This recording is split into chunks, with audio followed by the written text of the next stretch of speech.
David, the university has identified rapid urbanisation as a grand challenge. What's your role in that? I'm the lead of that, which means I convene and make a noise about it and work with other people to make it a success. And why is it such an important focus for you and such a grand challenge? Yeah. I'm glad you asked. City growth around the world is 1.4 million people a week. It's 200,000 people a day, people being born in cities mostly and people moving.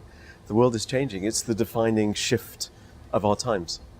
So how will you get students and staff at UNSW to be involved in addressing it? Yeah, well, it speaks for itself. Cities are amazing, they're exciting, they have wonderment, they have greatness, they have struggles, they have all these things happening. And a lot of us, well, most of us in the world live in cities. So it's right there, and it's around engaging, listening, talking.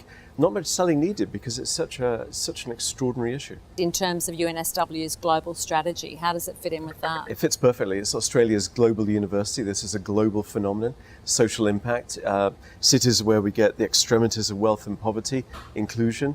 It ties to other grand challenges as well. Refugees. Most refugees around the world live in cities, not in camps. Inequalities. So this is one which connects in a number of ways across the university. Right, and across the world. Yeah. It's a global thing. Yeah.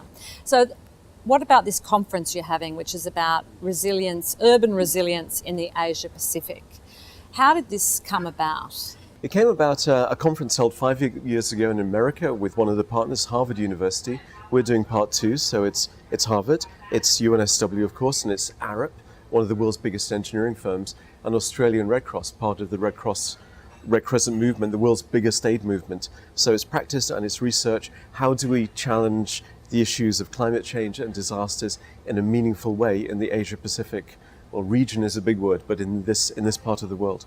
And that's in terms of, for you, does it combine other issues such as rapid urbanisation? Yes, very much so.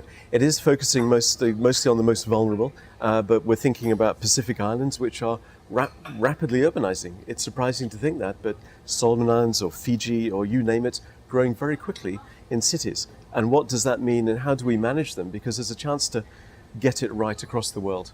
It's not too late, if you like. And so for you, what would you like to come out of a conference, rather, so it's just not just all talking? What would you like it to lead to? Yeah, well, we have great people coming. We have the Under-Secretary General of the Red Cross Movement. We have some of the world's leading scholars coming. It's accurate to say from the US and the UK on these subjects. So it's practice and it's research. We'll have 200-300 people, all being well. We've already had 60 or more expressions of interest, lead sessions, but it's about so what. So outcome is policy and practice and partnerships and working and collaborations. So it could actually lead to some specific programs in certain parts of the Pacific? Very much so.